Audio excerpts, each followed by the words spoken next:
Selamat datang di Kabapade Siang ini, program berita dari Padang Express yang merangkum berbagai informasi terkini, aktual, dan terpercaya.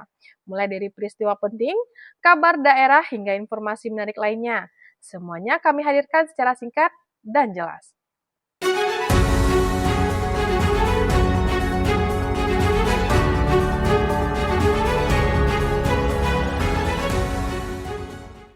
Inilah Kabapade Siang ini, perangkuman berita khusus untuk sanak semua. Sanak, kita awali Kabapade Siang ini dengan informasi pertama. Peredaran narkoba dan aksi pencurian di Darmasraya berhasil dibongkar. Dalam satu konferensi pers, Polres Darmasraya mengungkap puluhan kasus kriminal yang berhasil diungkap sepanjang tahun 2026. Kapolres Darmasraya AKBP Kartiana Widiarso Wardoyo Putro didampingi Kasat Narkoba AKP Azhamu Suwaril, Kasat Reskrim AKP Andri, dan Kasat Lantas Ibtu Wahyuli Amra menggelar proses rilis pada Selasa 30 Juni 2026. Dalam kesempatan itu disampaikan sebanyak 26 kasus narkoba dengan 30 tersangka berhasil diungkap selama periode tahun 2026. Barang bukti yang diamankan berupa 288,43 gram sabu, 506,29 gram ganja, dan 98 butir ekstasi. Selain itu, polisi juga mengungkap 5 kasus tindak pidana pencurian dengan barang bukti diantaranya telepon genggam, laptop, 2 unit senjata rakitan, jenis bobok, dan barang bukti lainnya. Didatangkan dari mana dan dipasarkan di daerah mana aja?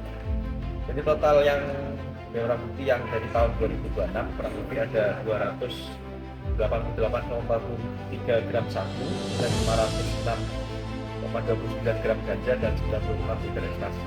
Barang-barang ini didatangkan dari luar Kabupaten Darmasraya dan disebarkan pecah dan diedarkan ke masyarakat untuk salon-salon yang ada di wilayah pertama kepada masyarakat pelaku-pelaku yang digunakan melakukan tindak pidana lain, mereka mencuri, kemudian yang mengambil sawit tanpa izin atau ninja sawit. Ini yang terindikasi bahwa pelaku-pelaku ini yang sebagai konsumen yang sering menggunakan itu pada masyarakat. Kemudian ditemukan pelaku melakukan tindak pidana pencurian ninja sawit atau lainnya, maka dicek apabila cek urin tidak dari narkoba ataupun di badannya apabila ada narkoba bisa kita proses melakukan narkoba. Ada senjata api juga Pak, apakah itu dijadikan bagian dari alat senjata juga? Untuk senjata api kan pada saat reskrim melaksanakan pemeriksaan tersangka pelaku curanmor yang ditemukan senpi rakitan agar menggunakan amunisi juga modifikasi dari senjata apinya. Dan kita kembangkan dari mana prosesnya dan bagaimana pembuatannya nanti akan kita riliskan.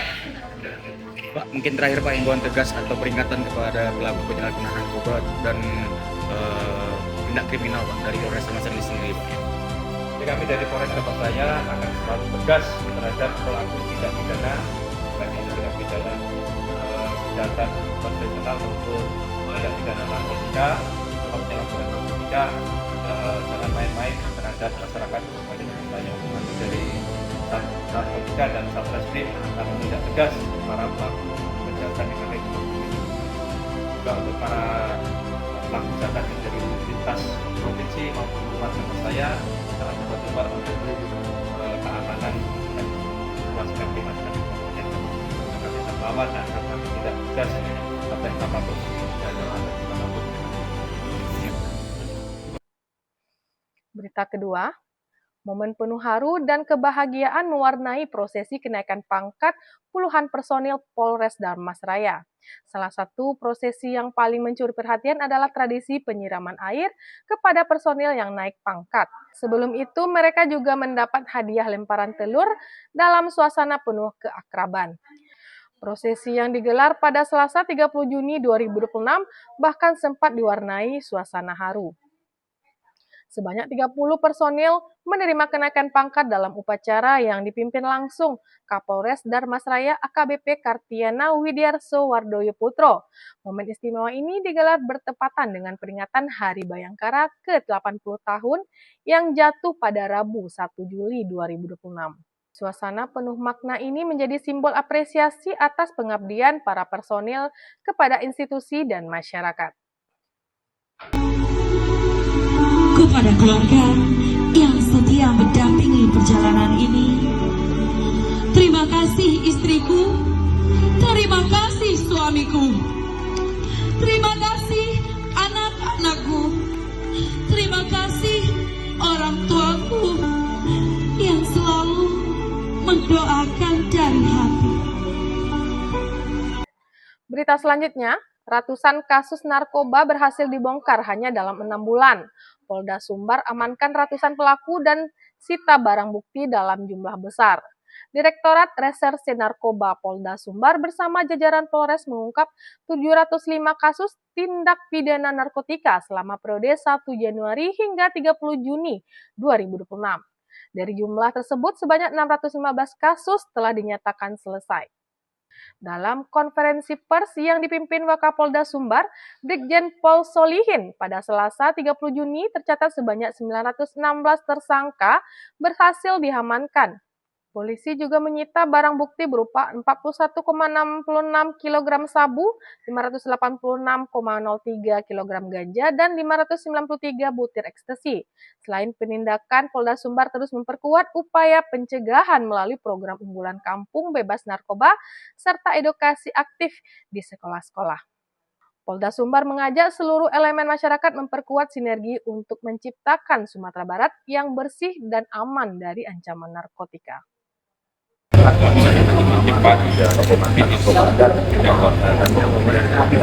Sama-sama kita perlu kita jaga keluarga kita, jaga keluarga kita, anak-anak kita, keluarga dari baik keluarga baik makan dan saksikan ini. Saya saja di ikut rekan-rekan media yang sudah bergerak dengan kami. Kami itu masukan dan koreksi sama-sama membangun berkuat. Karena kalau ini polisi ingin lagi lebih baik dari itu. Terima kasih. Berita selanjutnya, pemilihan wali nagari serentak di Kabupaten Solo mulai disiapkan secara matang demi menjamin proses yang aman dan demokratis. Bupati Solo, John Firman Pandu menghadiri forum Group Discussion atau FGD tentang pelaksanaan pemilihan wali nagari serentak di Kabupaten Solo pada Senin 29 Juni 2026.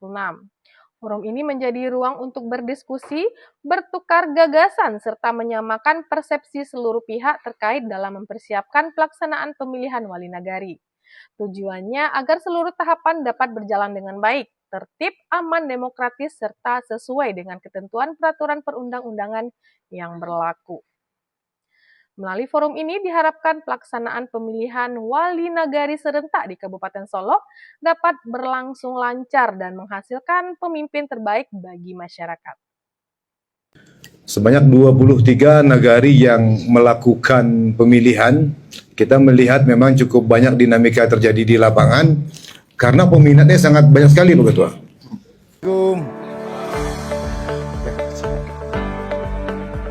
Di forum ini kita bagaimana memang pelaksanaan di setiap wilayah, kecamatan dan nagari-nagari ini berjalan baik, kondusif dan memang sesuai dengan tagline Pilwana kita, sejuk Pilwananya, damai warganya. Nah tentu kita bersyukur bahwa semakin banyak yang minat ini tentu akan membuat kualitas pelayanan terhadap publik ini lebih dengan regulasi aturan-aturan berkaitan Pilwana sedetail mungkin. Karena apa? Karena dalam kontestasi ini pasti ada yang kalah dan ada yang menang. Jangan sampai menjadi problem di kemudian hari. Persoalan regulasi, persoalan aturan, tentu memang Pilwana P2WN ini di bawah harus kita intenskan berkomunikasi berkaitan dengan aturan, regulasi, tahapan, dan sampai hari pemilihan pelaksanaan Pilwana. Nah, tapi juga dia terlibat politik praktis bahkan ikut mengantarkan calon ke P2WN. Nah, ini potensi masalahnya luar biasa. Betul, cikal bakal dari persoalan itu kan dari aturan. Semua orang pasti bisa baca, semua orang bisa melihat.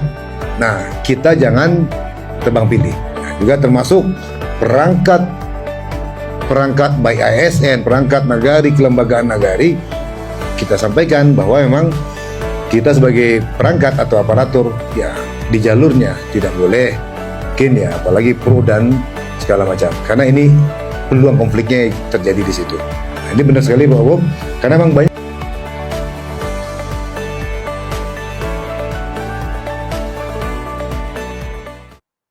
Berita selanjutnya, musim durian kembali tiba dan emak-emak langsung menyerbu lapak penjual di pinggir jalan. Suasana ramai terlihat di kawasan pintu masuk Pasar Banda Aie, Pasianan Tigo pada Rabu 1 Juli 2026.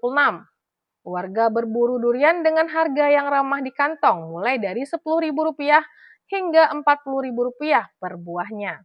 Menurut penjual, durian yang dijajakan berasal dari Lubuk Binturun, Padang, yang sejak dahulu dikenal sebagai salah satu sentra perkebunan durian. Selain Lubuk Binturun, durian dari Batu Busuk juga menjadi salah satu varietas yang cukup terkenal di Kota Padang dan banyak diburu pecinta durian. Ramainya pembeli menandai mulai bergairahnya musim durian di Kota Padang.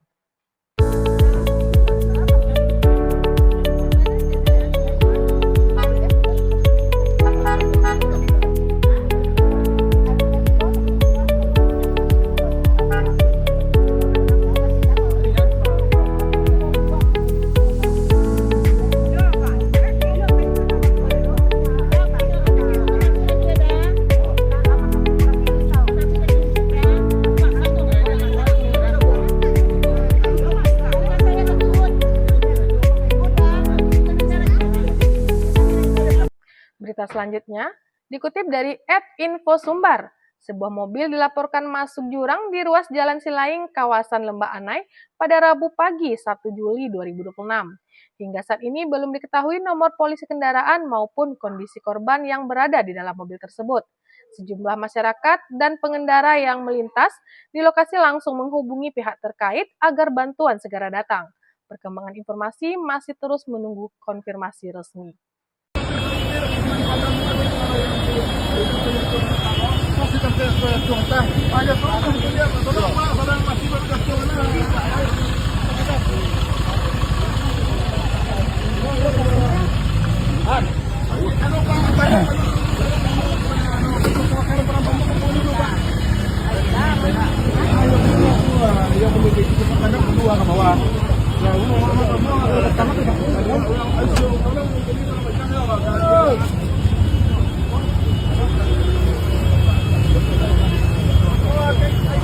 Berita terakhir dikutip dari @sitinjaulawi.padang. Sitinjaulawi lumpuh total. 2 truk mengalami insiden di tanjakan hingga membuat akses jalan untuk sementara tidak bisa dilewati.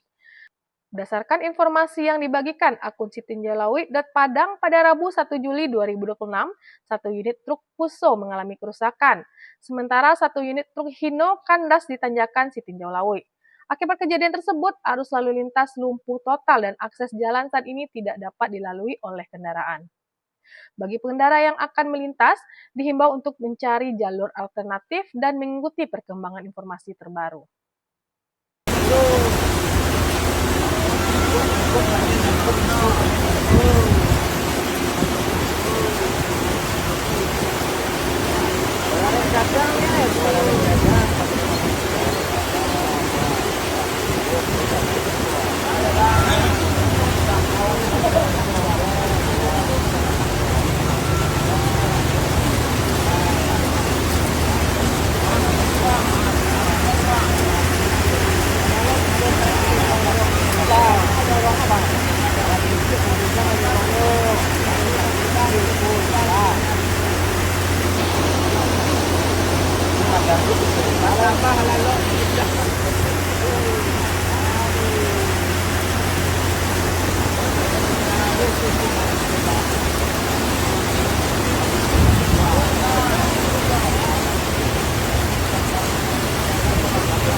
Demikian rangkuman Kabar Padek siang ini.